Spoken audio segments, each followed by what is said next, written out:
we'll continue with the second chapter. So, separating the components of a mixture. We have learned that most of the natural substances are not chemically pure. Different methods of separation are used to get individual components from a mixture. Separation makes it possible to study and use the individual components of a mixture.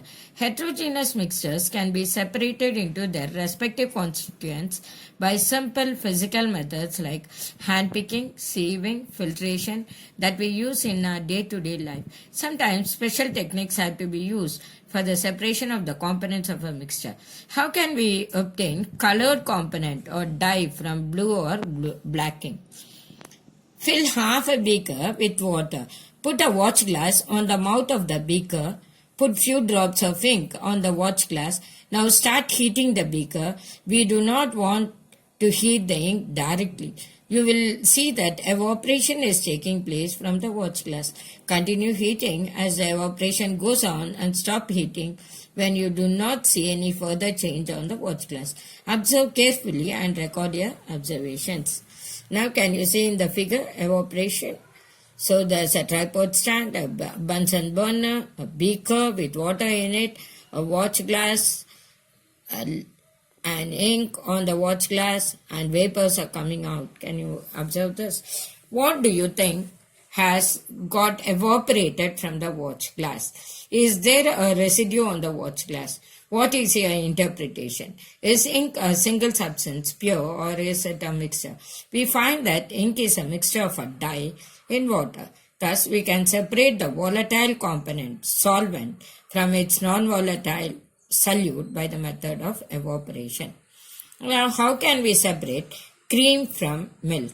Nowadays, we get full cream, toned and double-toned varieties of milk packed in polypacks or tetra packs in the market. These varieties of milk contain different amounts of fat.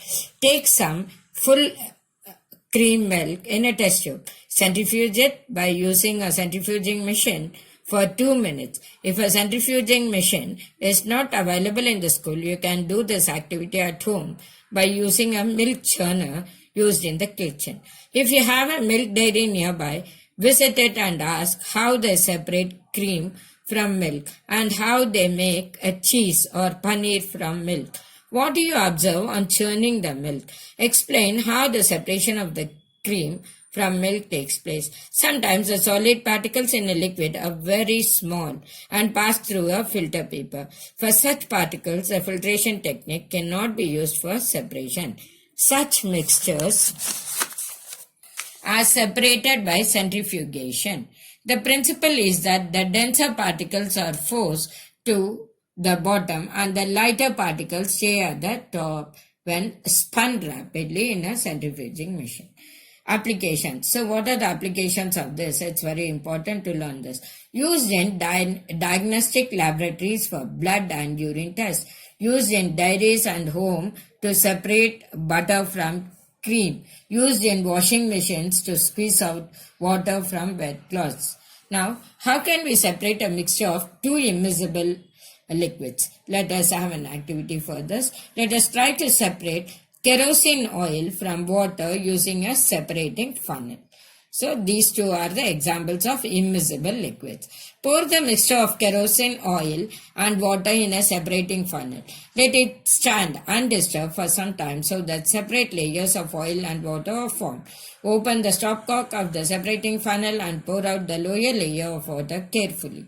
Close the stopcock of the separating funnel as the oil reaches the stopcock. Can you see here the separation of immiscible liquids? This is a separating funnel.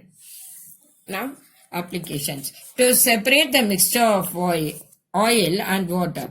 In the extraction of iron from its ore, the lighter slag is removed from the top by this method to leave the molten iron at the bottom in the furnace. The principle is that immiscible liquids separate out in layers depending on their densities. So this is the result. How can we separate a mixture of salt and ammonium chloride? We have learnt in chapter 1 that ammonium chloride changes directly from solid to gaseous state on heating. So, to separate such mixtures that contain a sublimable volatile component from a non-sublimable impurity, salt in this case, the sublimation process is used. Some examples of solids which sublime are ammonium chloride, camphor, naphthalene, and anthracene. Can you see this figure here? Separation of ammonium chloride and salt by sublimation. You have to learn these drawings too. Is the dye in black ink a single color?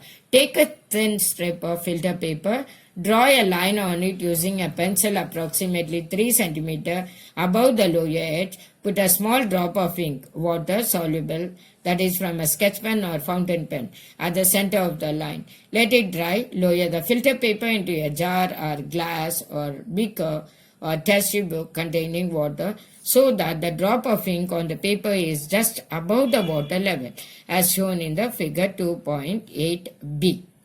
And leave it undisturbed. Watch carefully as the water rises up on the filter paper. Record your observations. What do you observe on the filter paper as the water rises on it? Do you obtain different colors on the filter paper strip? What, according to you, can be the reason for the rise of the colored spot on the paper strip? The ink that we use has water as a solvent and the dye is soluble in it. As the water rises on the filter paper, it takes along with it the dye particles. Usually, a dye is a mixture of 2 or more colors. The colored component that is more soluble in water rises faster, and in this way the colors get separated. This process of separation of components of a mixture is known as chromatography.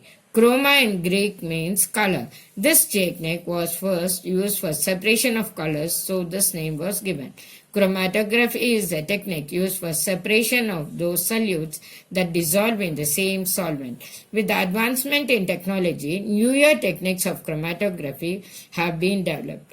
You will study about chromatography in higher classes. So what are the applications in this? To separate the colors in a dye, pigments from natural colors, and drugs from blood. How can we separate a mixture of the miscible liquids? Let us try to separate acetone and water from their mixture. Take the mixture in a distillation flask, fit it with a thermometer, arrange the apparatus as shown in the figure 2.9. Heat the mixture slowly, keeping a close watch at the thermometer. The acetone vaporizes, condenses in the condenser and can be collected from the condenser outlet. Water is left behind in the distillation flask. Separation of two miscible liquids by distillation. You should have a stand, a distillation flask, a tripod stand, a burner, and you have the thermometer fitted to the flask, round bottom flask, and you have the outer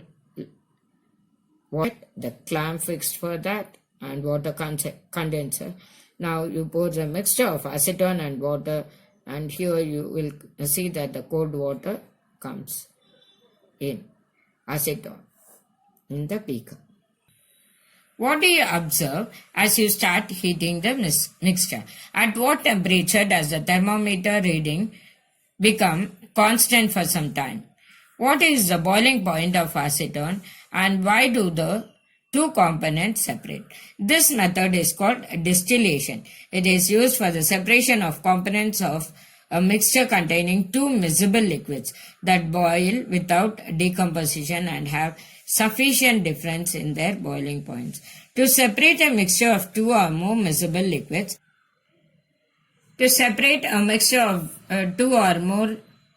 miscible liquids for which the difference in boiling points is less than 25 K, fractional distillation process is used. For example, for the separation of different gases from air, different fractions from petroleum products, etc. The apparatus is similar to that for simple distillation, except that a fractionating column is fitted in between the distillation flask and the condenser. A simple fractionating column is a tube packed with glass beads. The beads provide surface for the vapors to cool and condense repeatedly as shown in the figure. How can we obtain different gases from air? Air is a homogeneous mixture and can be separated into its components by fractional distillation. The flow diagram shows the steps of the process. First, the air compress and cool by increasing pressure and decreasing temperature. It converts into liquid air. Allowed to warm up slowly in the fractional distillation column, gases get separated at different heights. So the boiling point and degrees Celsius and percentage of air by volume. Oxygen is minus 183 at 20.9. Argon minus 186 at 0.9 and nitrogen minus 196 at 78.1. This is the flow diagram showing the process of obtaining gases from air. If we want oxygen gas from air, we have to separate out all the other gases present in the air. The air is compressed by increasing the pressure and is then cooled by decreasing the temperature to get liquid air. This liquid air is allowed to warm up slowly in a fractional distillation column, where gases get separated at different heights depending upon their boiling points. Let us continue in the next video for this chapter.